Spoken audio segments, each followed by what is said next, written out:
Prime Minister, the President, and the armed forces have conducted themselves outstandingly throughout this process. As far as this mission that the Prime Minister sent us on, as you can see, I have the most capable team in the history of Pakistani diplomacy. I don't think ever this many foreign ministers and foreign secretaries have gathered at the same place. And ultimately, the case that we are advocating for is one of truth, is one of justice, is one of peace. So it has been particularly encouraging, the reception we've had to that message. Your question about Israel strikes on Iran, absolutely. Look, Pakistan's border is on the one side with Afghanistan. We suffered Afghan 1 blowback. Now we're suffering Afghan 2 blowback that at the moment is confined for us, but heaven forbid that it affects other countries. The other border where we almost we were engaged in a full-blown conflict that could have led to a nuclear war is India. Then the other country is Iran.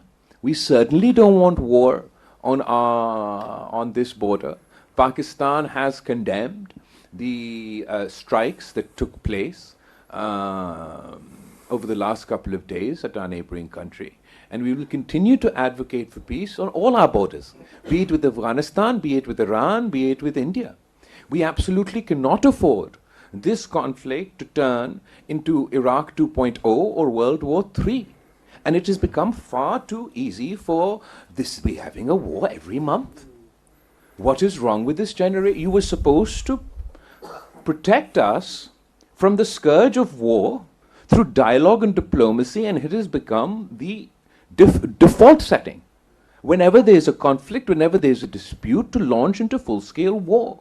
And it is far easier for older generations to make these decisions, to start these conflicts. But it's my generation that's going to have to pick up the pieces. I absolutely call on the international community to play their role to immediately impose a ceasefire in this Iranian conflict with the occupying forces in Palestine. We cannot have perpetual war. It serves none of our interests. Finally, you're working in the police over here. But I want to speak to you in that context.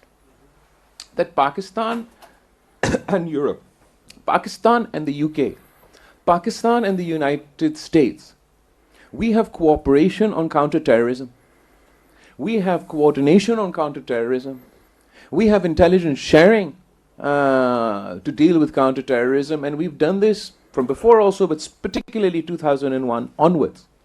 That relationship, that CT cooperation has become so effective that on both sides we've managed to work together to thwart terrorist attacks. Terrorism knows no borders, it knows no race, it knows no religion.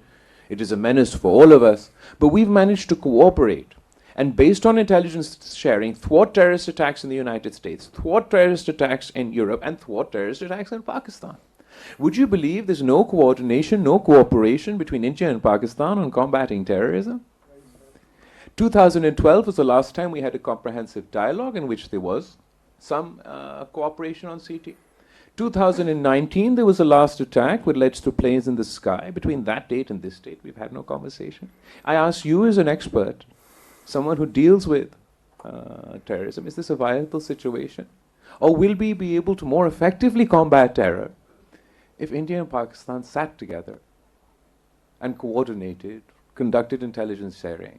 We would be able to develop, just as the United States generals said before their Houses of Parliament or their Congress 2 days ago, 3 days ago now, that we have a phenomenal partnership with Pakistan on counterterrorism. We can develop that phenomenal partnership with India as well.